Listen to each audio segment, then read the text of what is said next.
ಸಚಿವರಿಗೆ DKShi dinner meeting ಊಟದ ಜೊತೆ ರಾಜಕೀಯದ ಆಟ ಲೋಕಸಭಾ ಚುನಾವಣೆಯಲ್ಲಿ 14ಕ್ಕೂ ಹೆಚ್ಚು ಸ್ಥಾನ ಗೆಲ್ಲುವ ವಿಶ್ವಾಸ ಎಂದ ಕಾಂಗ್ರೆಸ್ ನಾಯಕರು ಒಟ್ಟಾಗಿ ವಿಪಕ್ಷಗಳನ್ನು ಕಟ್ಟಿ ಹಾಕುವಂತೆ ಸಿಎಂ ಸಂದೇಶ ಬಿಜೆಪಿಯಲ್ಲೂ ಮೇಲ್ಮನೆ ಅಭ್ಯರ್ಥಿಗಳ ಆಯ್ಕೆ ಬಗ್ಗೆ ಚರ್ಚೆ ಈ ಸುದ್ದಿಗಳನ್ನು ನೋಡೋಣ ರಾಜಕೀಯ ನ್ಯೂಸ್ ಟಾಪ್ 9 ನಲ್ಲಿ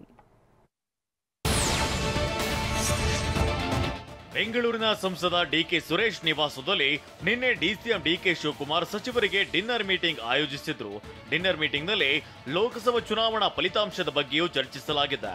ಸಚಿವರು ಸಿಎಂ ಸಿದ್ದರಾಮಯ್ಯ ಡಿಸಿಎಂ ಡಿಕೆ ಶಿವಕುಮಾರ್ಗೆ ವರದಿಯನ್ನ ಒಪ್ಪಿಸಿದ್ದಾರೆ.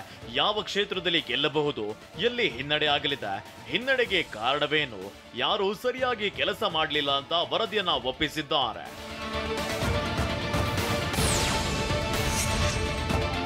ಗ್ಯಾರಂಟಿಗಳು ಕೈ ಹಿಡಿದ್ರೆ ಕರ್ನಾಟಕದಲ್ಲಿ ಕಾಂಗ್ರೆಸ್ 14ಕ್ಕೂ ಹೆಚ್ಚು ಸ್ಥಾನ ಗೆಲ್ಲುವ ಅವಕಾಶವಿದೆ ಅಂತ ನಿನ್ನೆ ಡಿಸಿಎಂ ಡಿಕೆಶಿ ನಿವಾಸದಲ್ಲಿ ಆಯೋಜಿಸಿದ ಡಿನ್ನರ್ ಮೀಟಿಂಗ್ ನಲ್ಲಿ ಹಿರಿಯ ಸಚಿವರು ಅಭಿಪ್ರಾಯವನ್ನ ವ್ಯಕ್ತಪಡಿಸಿದ್ದಾರೆ.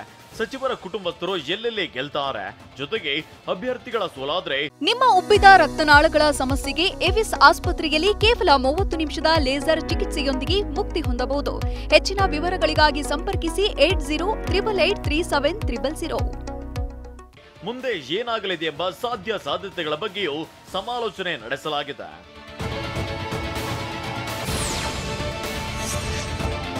ಡಿಕೆ ಸುರೇಶ್ ನಿವಾಸದಲ್ಲಿ ನಡೆದ ಡಿನ್ನರ್ ಮೀಟಿಂಗ್ ನಲ್ಲಿ ಮುಂಬರುವ ಸ್ಥಳೀಯ ಸಂಸ್ಥೆಗಳ ಚುನಾವಣೆ, ಬಿಬಿಎಂಪಿ ಚುನಾವಣೆ ಬಗ್ಗೆಯೂ ಚರ್ಚಿಸಲಾಗಿದೆ. ಚುನಾವಣೆಯಲ್ಲಿ ಸರಿಯಾಗಿ ಕೆಲಸ ಮಾಡದ ಸಚಿವರ ತಲೆದಂಡ ಮಾಡೋದು, 1 ವರ್ಷದಲ್ಲಿ ತಮ್ಮ ಇಲಾಖೆಯಲ್ಲಿ ಅಭಿವೃದ್ಧಿ ಮಾಡದ ಸಚಿವರ ತಲೆದಂಡದ ಕುರಿತು ಚರ್ಚೆಯಾಗಿದೆ ಎನ್ನಲಾಗಿದೆ.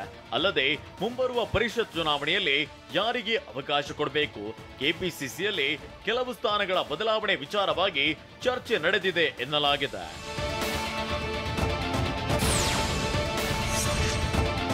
ಮುಂದಿನ ದಿನಗಳಲ್ಲಿ ಅಧಿವೇಶನ ಬರುತ್ತಿರುವ ಹಿನ್ನೆಲೆಯಲ್ಲಿ ಎಲ್ಲರೂ ಒಗ್ಗಟ್ಟಾಗಬೇಕು ಅಂತ ಸಿಎಂ ಸಿದ್ದರಾಮಯ್ಯ ಮತ್ತು ಡಿಸಿಎಂ ಡಿಕೆ ಶಿವಕುಮಾರ್ ಸಚಿವರಿಗೆ ಸೂಚಿಸಿದ್ದಾರೆ.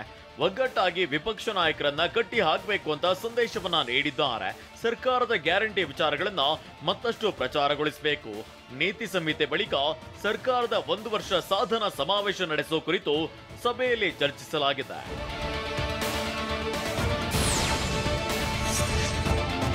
ಬೆಂಗಳೂರಿನ ಸದಾಶಿವನಗರದಲ್ಲಿರುವ ಡಿಕೆ ಸುರೇಶ್ ನಿವಾಸದಲ್ಲಿ ನಡೆದ ಡಿನ್ನರ್ ಮೀಟಿಂಗ್ ಬಳಿಕ ಡಿಕೆಶಿ ಸಿಎಂ ಸಿದ್ದರಾಮಯ್ಯ ಅವರನ್ನ ಗೇಟ್ ಬಳಿವರೆಗೂ ಬಂದು ಬೀಳ್ಕೊಟ್ರು. ಈ ವೇಳೆ ಸಿಎಂ ಸಿದ್ದರಾಮಯ್ಯ ಯಾವುದೇ ಪ್ರತಿಕ್ರಿಯೆ ನೀಡದೆ ತೆರಳಿದ್ದಾರೆ. ಡಿಸಿಎಂ ಡಿಕೆ ಶಿವಕುಮಾರ್ ಪ್ರತಿಕ್ರಿಯಿಸಿ ಊಟಕ್ಕಷ್ಟೇ ಸೇರಿದ್ವಿ, ಬೇರೆ ಏನಿಲ್ಲ ಬಿಡಿ ಎಂದಷ್ಟೇ ಹೇಳಿದ್ದಾರೆ.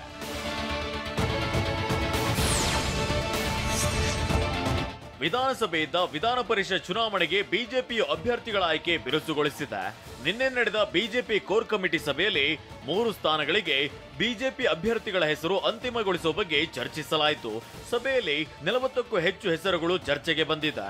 2 ದಿನಗಳಲ್ಲಿ ಹೈಕಮಾಂಡ್ ಜೊತೆ ಚರ್ಚಿಸಿ 3 ಸ್ಥಾನಗಳಿಗೆ ಸಂಭಾವ್ಯ ಹೆಸರು ರವಾನೆ ಮಾಡಲು ನಿರ್ಧರಿಸಲಾಗಿದೆ.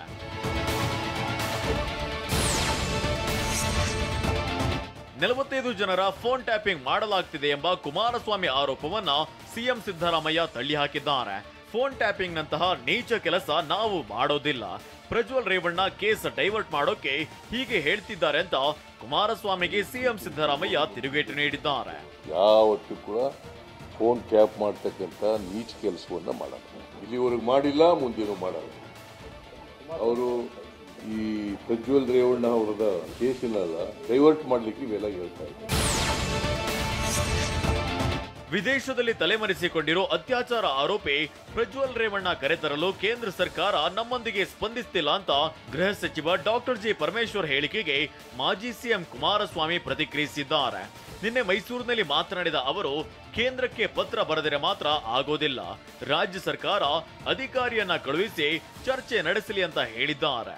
ಈ ಪ್ರಕರಣ ನಮಗೂ ಹೊಸದು, ಕಾನೂನು ಬಗ್ಗೆ ನನಗೆ ಅಷ್ಟಾಗಿ ಗೊತ್ತಿಲ್ಲ, ಕಾನೂನಿನಲ್ಲಿ ಯಾವೆಲ್ಲ ಅವಕಾಶಗಳು ಇದೆ ನೋಡ್ಲಿ ಅಂತ ಕುಮಾರಸ್ವಾಮಿ ಹೇಳಿದ್ದಾರೆ. ಅವರಿಗೆ ಪಾಸ್ಪೋರ್ಟ್ ಅನ್ನ, ಡಿಪ್ಲೊಮ್ಯಾಟಿಕ್ ಪಾಸ್ಪೋರ್ಟ್ ಅನ್ನ ನೀವು ಕ್ಯಾನ್ಸಲ್ ಮಾಡಬೇಕು ಅಂತೇಳಿ ಪ್ರಧಾನಮಂತ್ರಿಗಳಿಗೆ ಮುಖ್ಯಮಂತ್ರಿಗಳು ಪತ್ರ ಬರೆದಿದ್ರು.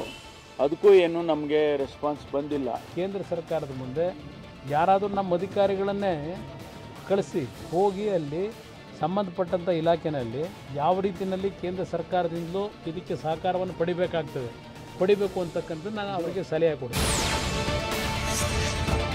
ಹಾಸನ ಸಂಸದ ಪ್ರಜ್ವಲ್ ರೇವಣ್ಣ ಅಶ್ಲೀಲ ವಿಡಿಯೋ ಪ್ರಕರಣ ರಾಜ್ಯಕ್ಕೆ ನಮಗೆ ಘನತೆ ತಂದುಕೊಡುವ ವಿಚಾರ ಅಲ್ಲ ಅಂತ ಕಾಂಗ್ರೆಸ್ ಶಾಸಕ ಶಿವಲಿಂಗೇಗೌಡ ಹೇಳಿದ್ದಾರೆ. ಎಷ್ಟು ದಿನಗಳ ಕಾಲ ಕತೆ ಕಟ್ಟಲು ಆಗುತ್ತದೆ ಎಲ್ಲರಿಗೂ ಗೊತ್ತಿದೆ. ಈ ಘಟನೆ ನಡೆದೇ ಇಲ್ಲ ಅಂತ ಹೇಳಿಬಿಡಲಿ. ನಮ್ಮ ಸರ್ಕಾರಕ್ಕೆ ಅಪರಾಧಿ ಹಿಡಿದು ಕರೆತರಲು ಆಗುವುದಿಲ್ಲ. ಕೇಂದ್ರ ಸಿಬಿಐ ಮೂಲಕ ಹೊರದೇಶಕ್ಕೆ ಕಳುಹಿಸಿ ಕರೆತರಬೇಕು ಅಂತ ಹಾಸನದಲ್ಲಿ ಶಿವಲಿಂಗೇಗೌಡ ಹೇಳಿದ್ದಾರೆ. ಯಾರು ತರಬೇಕು? ಅದು CBIನವ್ರ ಮುಖಾಂತರ ಅಲ್ಲಿಗೆ ಹೊರದೇಶಕ್ಕೆ ಕಳಿಸಿ ಅಲ್ಲಿಂದ ತರಿಸ್ಬೇಕು, ಹಿಡಿದು ತರಿಸ್ಬೇಕು. ಈ ದೇಶದ ಮುಖ್ಯಮಂತ್ರಿ ಕಡೆಯಿಂದ ಆಗಕ್ಕೆ ಸಾಧ್ಯ ಇಲ್ಲ ಅದು.